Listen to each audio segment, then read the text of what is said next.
Hevdîtinên Moskowê di navbera nûnerên rejîma Sûriyê û çend kesayetên opozisyonê de îro dest pê dike. Beryana ha Amerîka piştgiriya xwe ji bo vê hewla Rûsyayê ragihandibû. Rûsya jî diyar kiribû got van hevdîtinan de tûmercên pêşewext nayên qebûl kirin.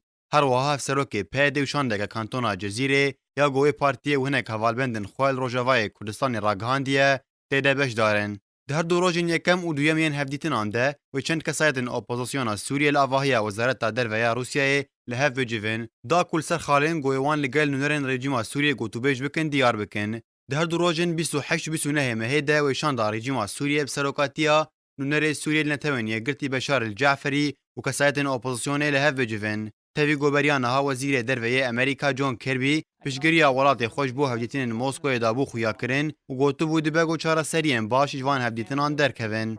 Li Hevpêmaniya Niştimaniya Sûriyê beşdarî hevdîtinan nabe û ew hevdîtin baygot kir. û ragihand guhar danûstandineka wê li gel rejîmê pêwîst e li ser bingeha rastkirina desthilatê be. Moskow jî got serpereştiya hevdîtinan dike dabû zanîn got ew tûmercekî pêşewext ji bo beşdarîkirin di hevdîtinên Moskowê de qebûl nake.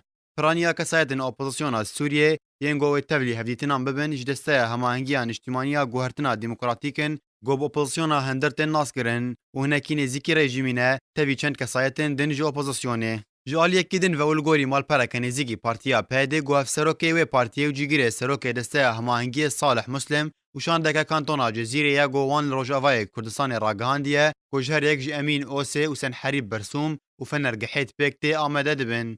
Beryana ha jî Encûmena Niştimaniya Kurd li Sûriyê got nava Hevpêmaniya Niştimaniya Sûriyê cih digire ragihandibû got ew beşdarî hevdîtinên Moskowê nabe. Ji aliyekî din ve Wezareta Derve ya Rûsya ragihand got niha 28 nûnerên opozisyona Sûriyê gihiştine Moskowê û dibe got roja çarşema bê de Wezîrê Derveyê Rûsyayê Sergî Lavrov di hevdîtinan de beşdar bibe.